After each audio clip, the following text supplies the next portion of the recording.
Speeding. Speeding. Speeding. 5, 4, 3, 2, 1.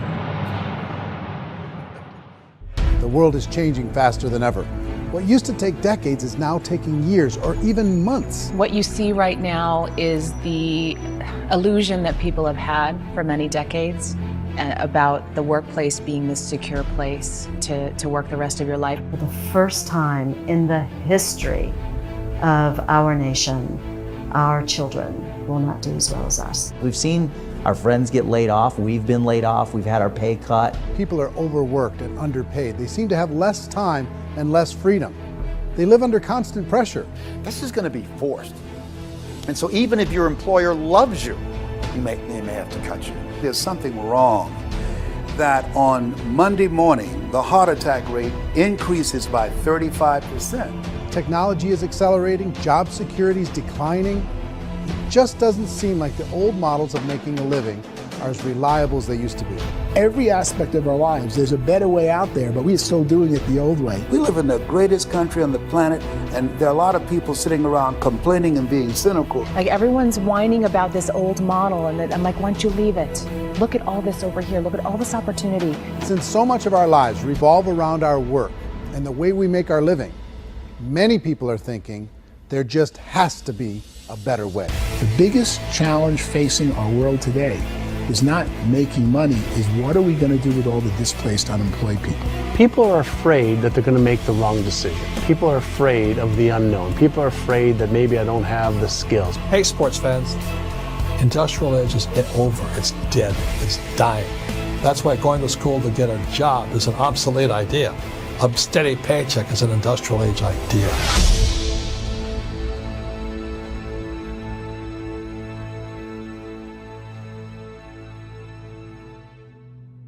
It's the search for answers that has brought us here together today. My name is Ерик Уори, and for almost 30 years I've been an entrepreneur, struggling at times, but ultimately succeeding. As a best-selling author, speaker, and business owner, I've spent my entire career helping millions of people around the world to become entrepreneurs. And I believe strongly that there is, in fact, a better way when it comes to how we make a living. The career landscape has changed dramatically, and many are still working in a model that is completely out of date. What worked for previous generations isn't working as well for people today. In this film, we're going to explore 3 important questions.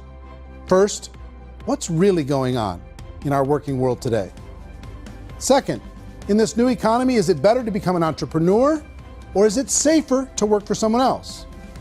And third, if a person decides to become an entrepreneur and start their own business, how can they do it without taking on massive risk? To help in this journey, I've brought together some of the greatest experts and thought leaders in the field of entrepreneurship to share the real facts with you. My intention is to give you new information that will allow you to make choices that are not limited by an old, outdated model. Let's start by understanding what's going on in our working world today.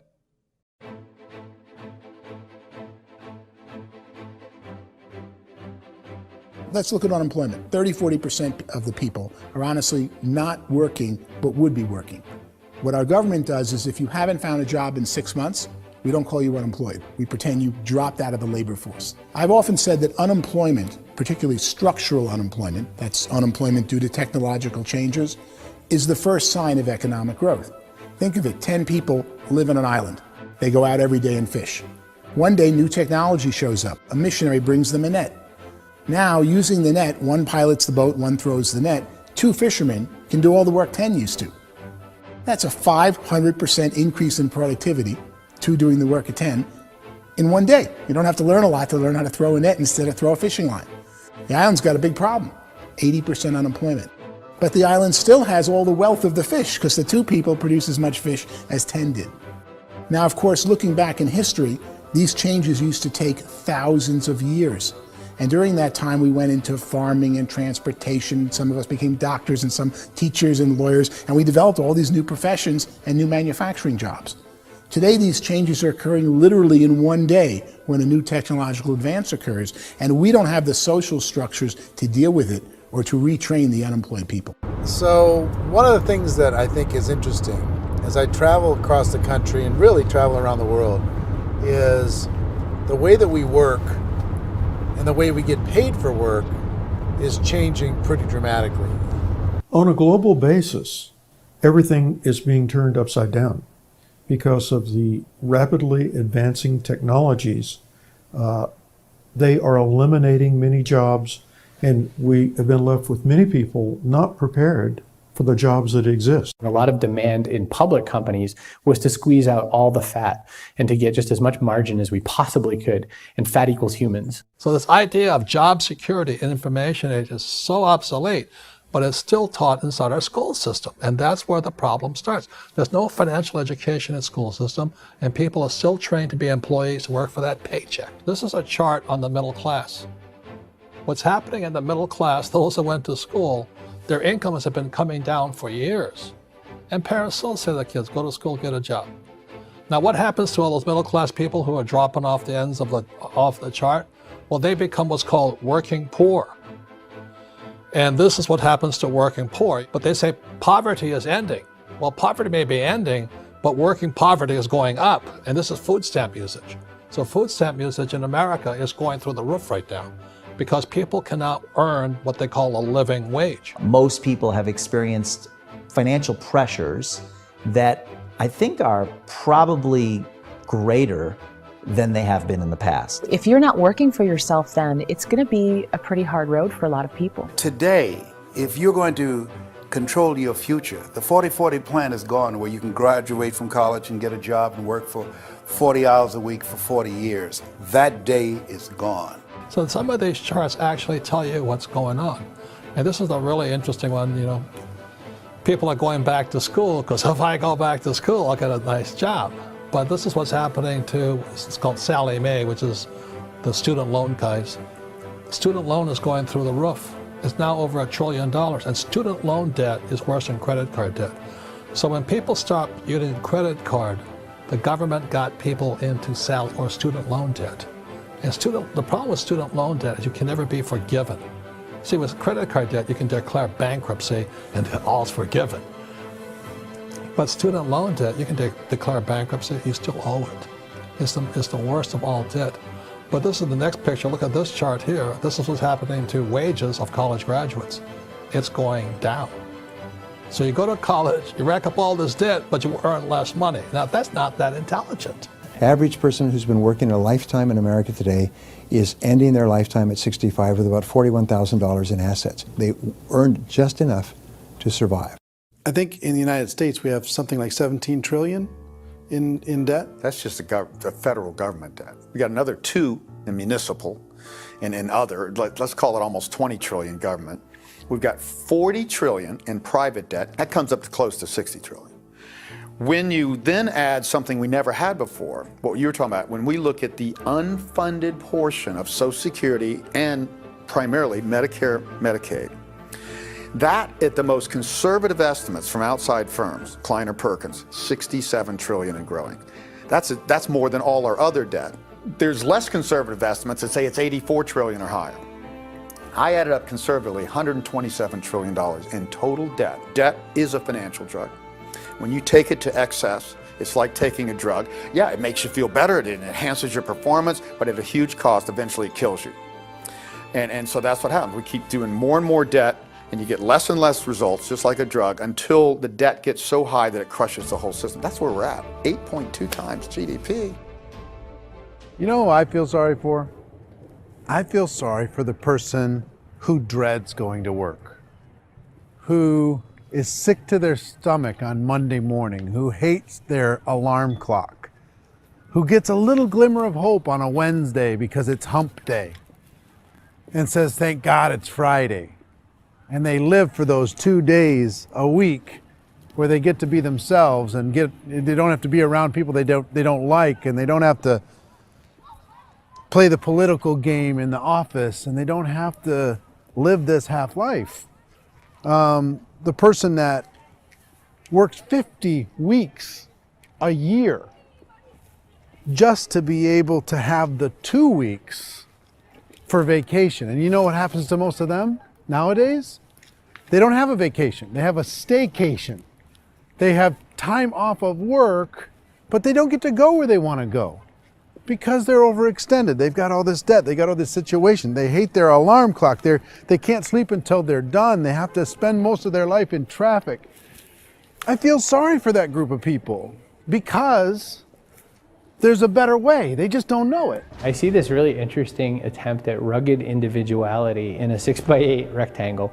And I feel like you're all the same, except for the little push pins of the pictures. There's different pictures. Yours is named Jenny and his is named Sujara, but it's the same people. And this is how they are, and they're just like the zombies, and there's no joy in there, there's no fun. There's always like the wacky woman who decorates her cubicle, and that's the most she can do there. You got to give her credits, right? The wacky cubicle woman. The basis for their life is worry. I'm worried, you know, maybe I'll get fired. I'm worried maybe my company will go out of business. I'm worried I can't keep spinning the plates on paying the bills. I'm worried about how do I send my kids to college. I'm worried, what if the transmission of my car breaks? That's, you know, 2 or 3, I can't fix it.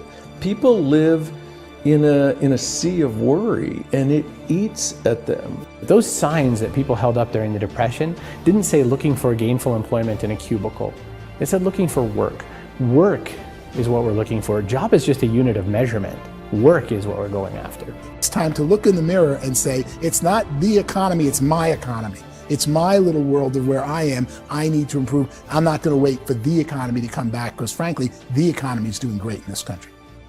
So I'm here on Wall Street, the financial center of the universe, the financial capital of the world. This is where most people's money goes to at least be held for a time, right?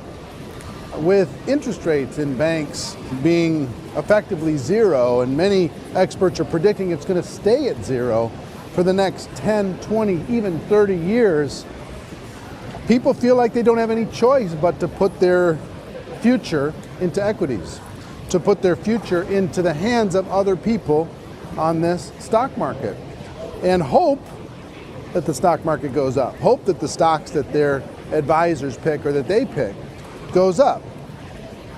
That's one way to go, I guess. It's my personal belief that if you put your future into the hands of yourself, in other words, you have earning power by yourself, I think you're a better investment than these guys. I think you controlling your future is a better option than handing over your retirement to these guys. The average household income in the United States is approximately $50,000 a year, what they call the middle class. To reach the top 25% of income earners, you need to earn at least $90,000 a year. To reach the top 10% would be a household income of $140,000, the top 5%, $190,000, and to be in the top 1%, you'd need a combined household income of at least $380,000 a year. So here's the question. What do you think would give you the best chance to move up and get to the top 10%, the top 5%, the top 1% and beyond? In my opinion, and in the opinion of many, many experts, the answer is to become an entrepreneur, to become your own boss. I think you have to be a business owner. I can't, the only time I ever say to someone it'd be great to be an employee is when they've already told me they've surrendered. I only tell people who are wounded spiritually that they should be an employee. And it's that feeling that you get when you pick up the backpack off the little Cub Scout and say, "Don't worry, little guy, we'll get you back to the camp." You know, it is in no way a kindness when I tell someone they'd be a great employee. The other status symbol really increasingly is lifestyle. I mean, people who can own their own business, maybe even work out of their house. That, I tell you, people admire that. Like, gosh, I wish I could do that. The spirit of the entrepreneur is to be a risk taker and to be resourceful and unstoppable and to have a vision of yourself beyond where you are and not willing to settle for life as it is. Think about the great entrepreneurs. They're visionary. They have heart. They're willing to do today what others won't so they can do tomorrow what others can't. Personally, I don't think of the new economy, the old economy. I create my own economy. The entrepreneur's in control. I decide what the economy is going to be like. In the world of entrepreneurship, there are no limits. You can make as much as you want. depending on how much you want to work and how smart you are and how great a team you put together. There's no more lifetime rewarding business than being an entrepreneur. Why in America, where anyone could be anything, would people want to give up their freedom and become effectively a modern-day slave, told shut up and be here every morning at 7:30, leave at 5:30, and do what I tell you? If people decide to become an entrepreneur and work for themselves, they have some traditional options, but they're riskier than you might think. Any kind of a retail business, retail build-outs, is extremely expensive. Even just these small little yogurt stores where they're putting little yogurt machines and you get all the different flavors, you're spending $200,000, $300,000, $400,000 to open a yogurt shop. I would love to buy a Dunkin' Donuts, but it's $500,000 or so to start. I don't quite have that just-in-case money. Risking lose it all, and most guys do 2 or 3 times, and even big guys like Branson, because I'm such a fan of his, half his companies don't work. If you make $1 million, your problems are going to go. If you make $1 billion, your problems are really going to go. Just the opposite. You and I know when you're making $1 million, you got $1 million responsibilities. You make $1 billion, you got 1,000 times $1 million responsibilities. And most people say, I'd love to be my own boss. 70% of Americans would love to be their own boss, according to recent polls. But they don't know how to get there. Because what are you going to do? One, you could buy an existing business. If somebody's selling an existing business, you have to ask why. Usually because it's probably hard. It's probably not making as much money as they hope. 2, they could buy a franchise. A little less risk, proven system, but it's expensive to be able to do that. 3, they could start something from scratch. And that's where a lot of people feel like, I don't have the chops to do it. I don't have the money. I don't have the product idea. I don't have the expertise. I don't have whatever it's going to take to be able to get there, and I can't risk my family to do it. So, 4th, they could become an investor. A lot of people in this town invest to try and figure out a way, but you got to be pretty smart with that game too, right? Venture capitalists, who are the very best and most sophisticated in investing in new breakthrough businesses, make it on 1 out of 11. That means 10 out of 11 are mediocre or fail. Most of them fail. That's the risk there. An angel investor is lucky to get 1 out of 15 or 20. A business is a team sport. Like, I have to have accountants, I have to have engineers, I have to have system designers, I have to have sales, marketing, I have to have accounting, I have to have mission statements, I have to have legal and all that. The average Joe Schmo, even me, I go out there, I don't have the skills to put a business together. I think the bottom line for the 4 traditional options is they take money, sometimes a lot of it. They take expertise, and they take time. All of that adds up to just too much risk for most people. I bought a business from somebody else and it was a lot of work. And you start wondering, what did I just buy? Because I guess ultimately I own your email list and I just overpaid for it. People that start their own business, they spend a lot of money, they spend a lot of time, a lot of effort to get things started. And the more you invest on the upfront, the harder you typically work at it. I can tell you what the success rate is of a restaurant. What is it? They're crazy enough. About 90% of them fail. About 90%, in how quickly?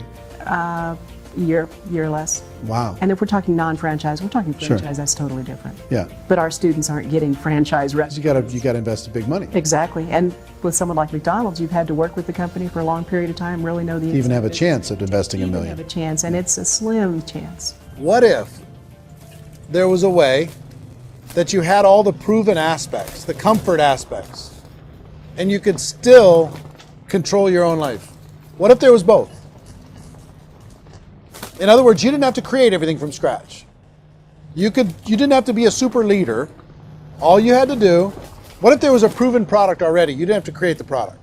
And there's a proven system already, proven training already. Everything except an employer. That was the only thing that you didn't have. Do you think more people would be open to working for themselves in that environment?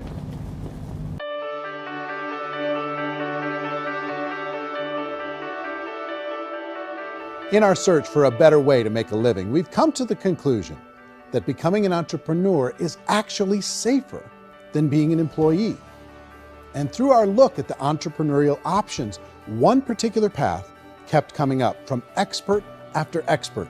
And I think most people will find it surprising because it's certainly a non-traditional business model. That model is for people to start their own business and become an entrepreneur through the creation of a network marketing business. Some people call it direct selling because the product is being sold directly from the manufacturer to the end consumer, cutting out the middlemen. Other people call it multi-level marketing, or MLM, because there are multiple levels of commissions paid. The most common term today is network marketing, because network marketing best describes using a large group of independent distributors, independent entrepreneurs, to move a product or service more efficiently.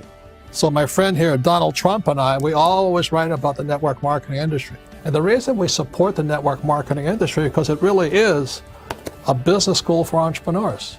Because most people come out of school looking for a paycheck. Oh, that's terrible. I went to network marketing like that. I think if it didn't exist, we should invent it. It is that good. I think direct selling is a great way to do business today. It's very easy to get into that industry, and you can be self-employed, be in effect an entrepreneur. When we see multi-billionaires adding network marketing companies to their portfolio of companies, that would be a clue. When we see people who are very famous authors and very famous business people endorsing the industry, that would be a clue. These network marketing companies aren't $50 million companies, they're billions and billions of dollars. They lead the stock market, they're major companies. When we're going to get it? You know, and you're going to school to work for a paycheck, but if you want to be rich, be an entrepreneur, and network marketing gives you the spirit to be an entrepreneur. A traditional company will spend up to 50% of their total revenue on marketing. Network marketing companies use a different approach.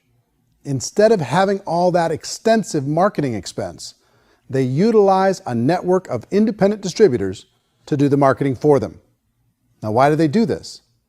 First, because word-of-mouth advertising is so much more effective today than traditional media advertising. Second, some products need to be explained or demonstrated, and an independent salesperson can do that more effectively than an ad campaign. Third, it's completely efficient. The company only pays for the marketing of their product if a sale happens and not before. Imagine if Amazon allowed you to become an independent distributor and paid out 40% of its revenue to that distributor group. All you had to do as a distributor was recommend a product, and if a person bought it on Amazon, Amazon would take care of all the logistics, and you'd get paid for bringing the customer. Now imagine you got paid for every purchase that customer made for the rest of their lives. Well, Amazon doesn't offer this option, but network marketing companies do. 85% of all buying decisions in our society are made as a result of word of mouth or reputation. We're recommending things to each other all the time. You know, who's your dentist? Who's your doctor? Who's your lawyer? What detergent, are you using? What legal system are you using? What product are you using? We're talking to each other about the things that we love anyway. When you go into a big box retailer, you're lucky if the clerk looks you in the eye, much less gives you any detailed or accurate information about what you're purchasing. So of course, this personal information, this education coming from a friend, a neighbor, a relative, or even a stranger, but one who has experience with the product is extraordinarily valuable. As a matter of fact, network marketing can educate consumers probably better than any other form of marketing. It certainly can do better than advertising, because advertising usually has a certain hype to it, and you can only get limited information. So, network marketing trumps advertising. If you were a typical sales company and you wanted to sell $1 million a month worth of product, you might go find 100 superstar salespeople. The quota would be $10,000 a month. So network marketing as a distribution system just flips the numbers. So we use 10,000 happy, raving fans of a particular product, and we don't concern ourselves so much with how much product each one of them individually sells. If they sell just $100 or $200 a month, and there's 10,000 of them, you're selling $1 million to $2 million a month worth of product. And that's the best way I can explain how network marketing works. This is the marketing arm of the company. There's not money being wasted on bricks and mortar. There's not money being wasted on inventory that's sitting stagnant somewhere. There's not employees standing around that don't have customers. These are people that are going to connect with customers. These companies allow people to become independent distributors for extremely low cost and with no minimum time or sales quota. Essentially, they own their own business and can provide as much or as little sales as they choose. In other words, The distributor gets all the benefits of traditional business ownership without the risk. The advantage of network marketing is the ease of entry, the low risk, and the low startup cost, because almost everything else has very high risk. You can get in for a minimal investment. You're buying into a system that's already been proven, products or services that have been proven to work. The keys to network marketing is providing an opportunity for the masses to get involved, providing an opportunity for the average person who doesn't have the resources to start their own business. All of this so far is fairly straightforward, but network marketing offers another benefit, and it's this benefit that makes it so interesting for entrepreneurs. Network marketing allows a distributor to build their own network of other distributors and then compensates them on the sales created by that entire group. Direct selling is, at its base, very simple. It's the sale of a product or service to an individual on a face-to-face, one-on-one basis, just the way we're talking right now.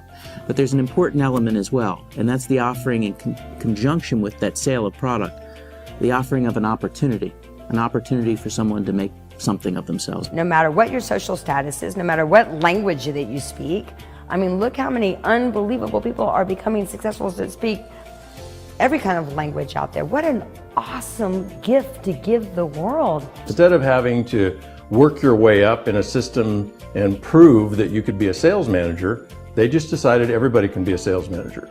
Everybody gets to build a sales team from day one. And so what that brought into the system of growth as a direct selling company is the concept of compounding or geometric progression. Because now you can actually grow a sales force very quickly because everybody is enrolling people in their own sales force. People who are like, oh, this is weird, I'm building a sales team, or what do you think you do at a regular company? How do you think a regular company works? Network marketing is the only industry that doesn't say your past determines your future. It looks at your past and says, okay, now what can we train you to do so you can have a great future? Every other employer out there wants to exploit you for what you already know, not teach you something new. Network marketing has a potential to save the United States and the world, because it's going to teach people not to be employees, but to be entrepreneurs.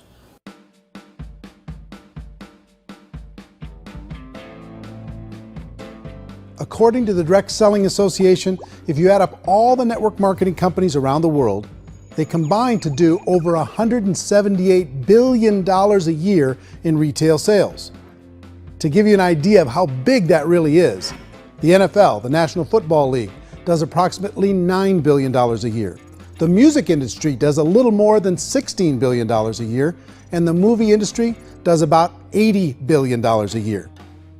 Using a conservative average, network marketing companies pay their distributors about 40% of that $178 billion in the form of commissions, which adds up to more than $71 billion a year. That's almost $6 billion a month. It's almost $200 million in commissions every single day. So it's certainly working, and people are making serious money in network marketing. With the growth of the direct selling industry over the last 10, 15, 20 years, we've seen a broader understanding of the channel. We have seen more and more people getting involved in the business, so our penetration in the marketplace has increased, and thus the understanding in the marketplace of who we are has increased. And we've seen non-direct selling companies look at the direct selling model and say, something's going on there. People are making money. Companies are being profitable, individuals are being motivated, product is being delivered to market. Maybe we should explore this. Some people think only the people at the top make money. Well, let's take a look at that as well. In the network marketing profession, there are roughly 500 people in the world who earn over $1 million a year. If you round that number up to $2 million a year, that adds up to about $1 billion a year. That takes the $71 billion paid out each year down to $70 billion. So where does the rest of the money go? The vast majority goes to part-time people making anywhere from a few $100s a month to many thousands of dollars a month. It goes to people who choose to make it a full-time career move and earning even more than that. Every day, people are using the money they earn through network marketing to pay off debt, have more fun, and improve the quality of their lives. Everyone I know in network marketing has been doing that since the 50s. They go to work when they want to go to work. They stop working when they want to take time with their children to have a leisurely breakfast and discuss issues and drive them to school. They go back to work when they get home, wherever they're working out of. The biggest thing that I've seen is people that have become much happier in their life. MLM has probably made more millionaires of more people in more countries, and I've spoken to them in 67 countries than any other single form of business, starting from nothing. If they have a choice between working a job for the next 10 years or working a network marketing business for the next 10 years, the result of working the network marketing business will be better. A lot of people within the industry go on and make this a career and do extremely well at it. Network marketing has been nothing but good for everyone I know that's been involved with it because they did it seriously and they played full out and they've been very successful. It's been a constant barrage of success stories and people showing off stuff that they got as a result of it. How many people are involved? Approximately 16 million Americans and 96 million people around the world are currently participating in network marketing. And in a recent poll, 82% of those people report a good, very good, or excellent experience with network marketing. So people are happy.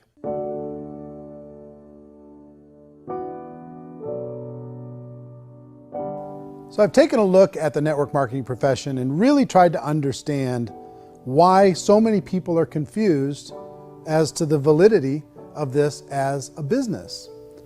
One is this pyramid shape. People get really messed up with this pyramid. Oh, it's one of those pyramid things. So I just think there are a lot of haters out there who really don't understand the industry and say, oh, it's a get-rich-quick scheme. It's a pyramid. Well, corporate America is a pyramid scheme. You know what I mean? It goes like this. You have thousands of MBAs, let's say working for Ford or General Motors or Coca-Cola. If all these MBAs, they're all trying to get to here, that's a pyramid. Only one guy's going to make it. Every 10 years, one's going to make it. Whereas you look at network marketing, it's like this. So you're here, and your job is to develop other CEOs coming up behind you. So it's an inverse pyramid. In network marketing, it's a very simple concept. If you sell product, you get paid. It is paid based on production. There is no first mover's advantage. There is no investment component where the more somebody spends, the more they're entitled to make. So the two are polar opposites of each other. Doesn't matter what shape the company is or the compensation plan is shaped, whether it's a circle or a pyramid or a triangle or a trapezoid, it doesn't matter. If compensation is coming primarily from recruitment, then you've got a problem. On the other hand, if an operation is basing their compensation to participants on the basis of sales, even when those sales are generated by people you've recruited, well, then you're a perfectly legitimate enterprise. That's the legal test, it's the practical test. Another issue that's been true in the past that is no longer true now is people used to be in network marketing loaded up with products that they couldn't sell and they ended up a loser. They ended up with a bunch of product in their garage, they ended up with a bunch of products sitting in their kitchen shelves or whatever, and they thought they could sell it and then they weren't willing to or able to sell it and they ended up with a bunch of stuff and they were bitter about it. There was this thing called front loading where you had to buy if you bought $25,000 worth of product, you got better commissions and all this. Today, it's almost all done by computer. It's direct mail, comes from a warehouse somewhere else. You don't have to have all this inventory. You don't have to stock up. It's a paperless world now. Most of it's done online. You have a back office. It really works. And I mean, the technology has changed everything. Third issue is people start talking about 99% of people in network marketing don't make any money.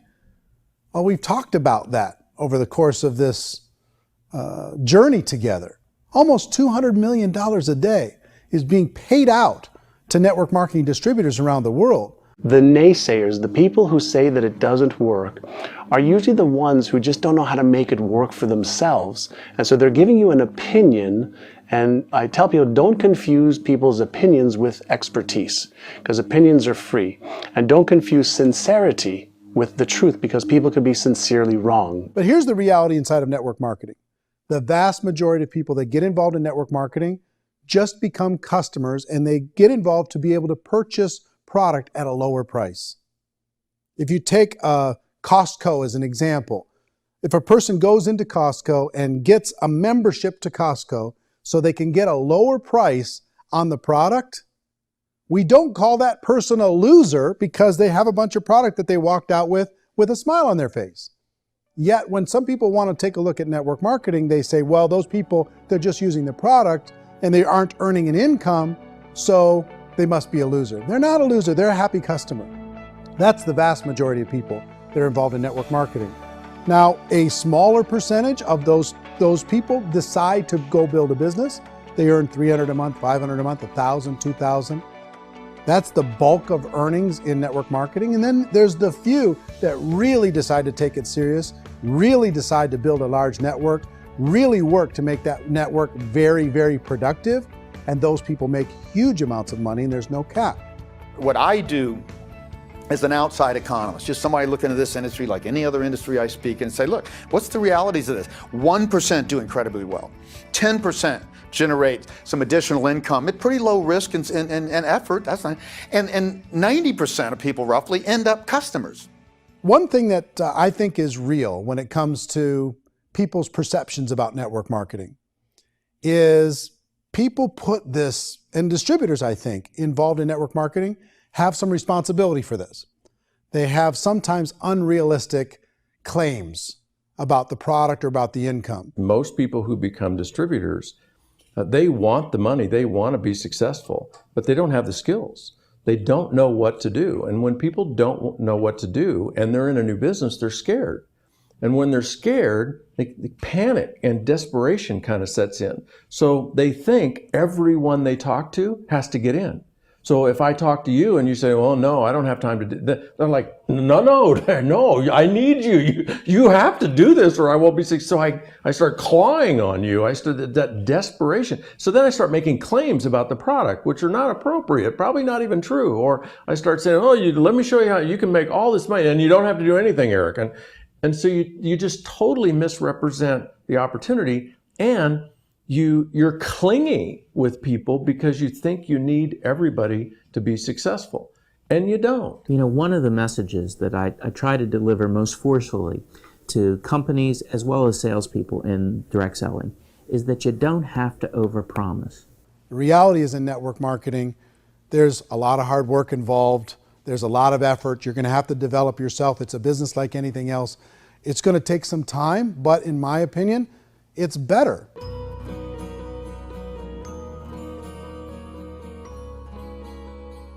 It's light years better for people starting today than it was even 5 years ago. I think it's more widely accepted now, and people understand it is a business. It is being an entrepreneur. It is being a business owner. Our belief system is based upon our evaluation of something.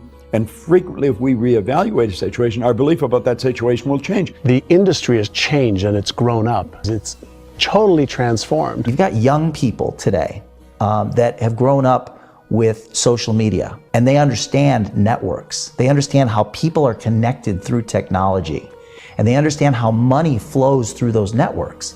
So when they see network marketing, they don't see it the way their parents saw it. And we've all learned, the larger industry that you represent, has all learned from those mistakes and flaws and errors that have happened early on. Early algorithms didn't work the right way. That's all fixed. It's like when they design a computer program, they design the program, then they run it, and then they go back through and they debug it.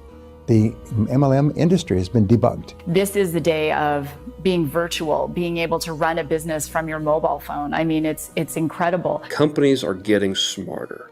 They're implementing more consumer protections. They're implementing more compliance training.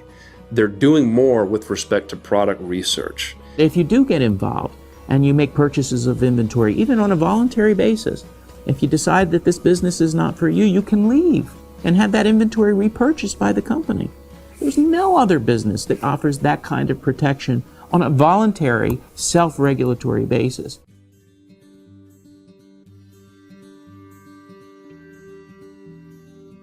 If you decide to look further into a network marketing business in order to generate more cash flow for your family, I would recommend reviewing the following 4 elements. First is the product or service. And on the product or service, I would ask 5 important questions. 1, do you like it? Is it something you would feel comfortable sharing with others? 2, is there a recognized need in the marketplace? It's hard to create a need if one isn't naturally there. 3rd, does the product meet that need? Does it solve a legitimate problem for consumers?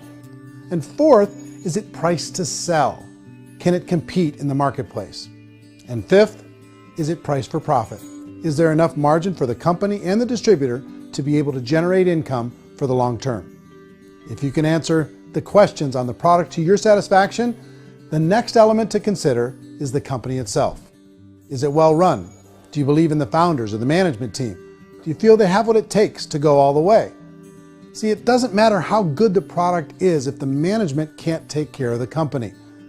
Good management can change with the times. They can handle adversity. They can make good decisions. Make sure you choose a company that can serve you for a long time. The third element to consider is the compensation plan. And with that, there are three important things to look at. First, a brand new person needs to be able to generate some money fairly quickly. It may be an obvious reason, but you can probably imagine the ripple effect of a distributor getting involved and having even a small victory fast. That can only help with the overall success of the organization. Second, a person should be able to develop a moderate part-time income in a reasonable period of time. As they develop their network and as their sales grow, they should be able to enjoy more benefits. And third, for the people who are really serious, for those who decide to really go pro in the network marketing profession, there should be the possibility to make a serious full-time income if they work hard and are committed to developing their skills. If you're comfortable with the product, the company, and the compensation plan, the last thing you should look at is the support that will be made available to you. Does the company have a website? Does it have a solid online reporting tool? Do they have comprehensive training available? Do they host events to help you build your business? If you decide to do this, what kind of a support system can you plug into? Choosing a network marketing company is a personal decision.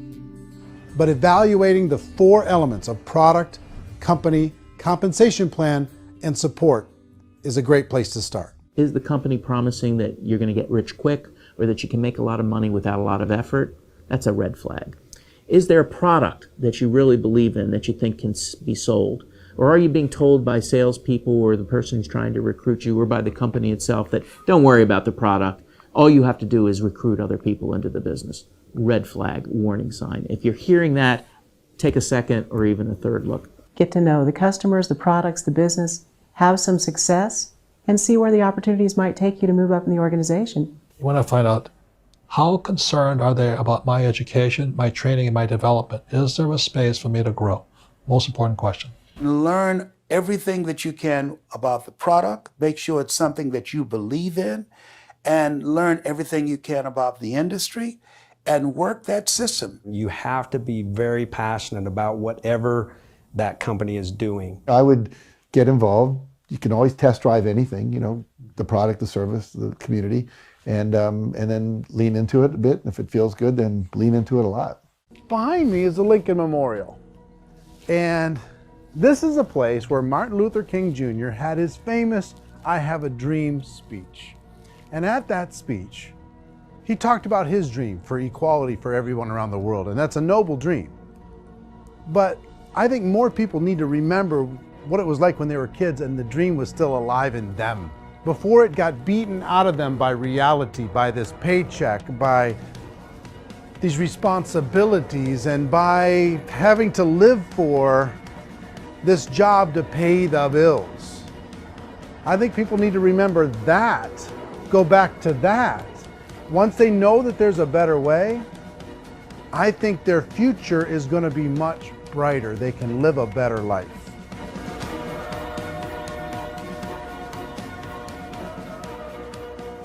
So if you're considering getting involved in a network marketing company, let me offer you just a few pieces of advice. First, network marketing isn't perfect. It's emotional, it's challenging. Like any entrepreneurial venture, it can have its up days and its down days. But if you have an entrepreneurial bone in your body, it's just better. Second, if you're gonna do it, decide to be professional.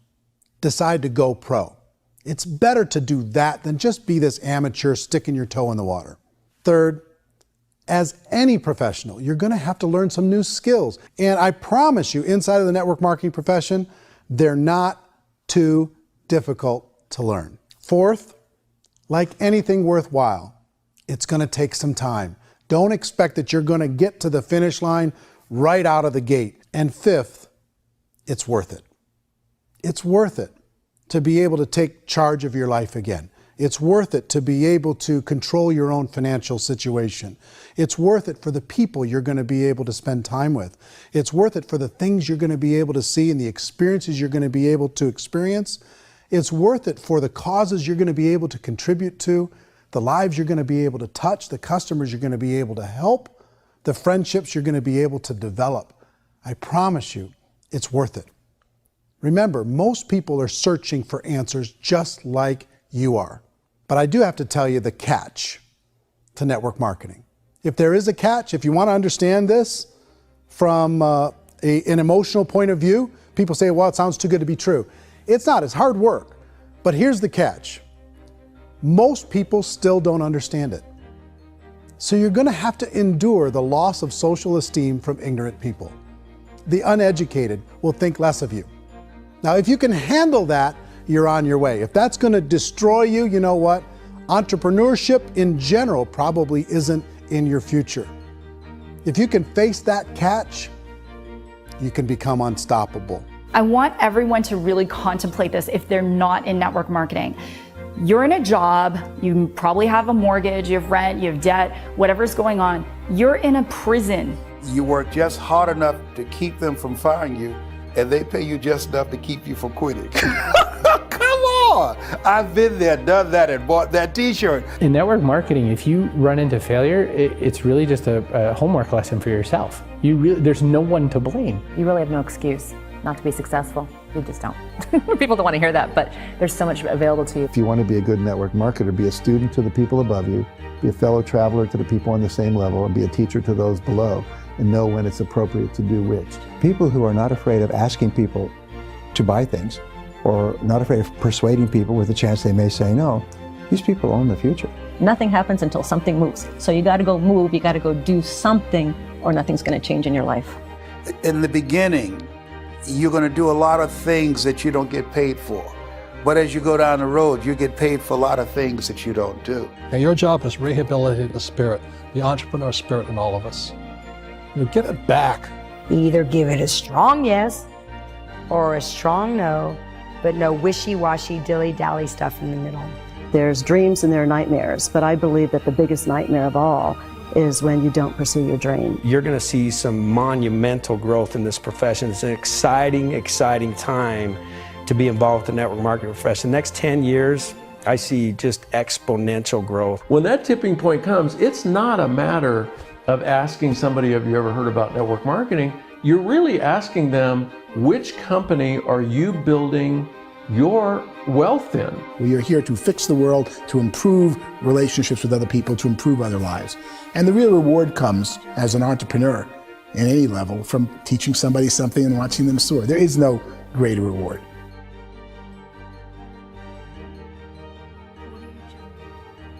Life's too short to spend it living someone else's dream instead of your own. It's too short to spend it living at a fraction of your potential. Can being an entrepreneur be a challenge at times? Sure. But here's what you get in exchange. It can be yours. Something that you built, something that you created, something that you made happen. This balloon represents your dream. It represents entrepreneurship. My wish for all of you is that you would reach out and grab it. The choice is up to you.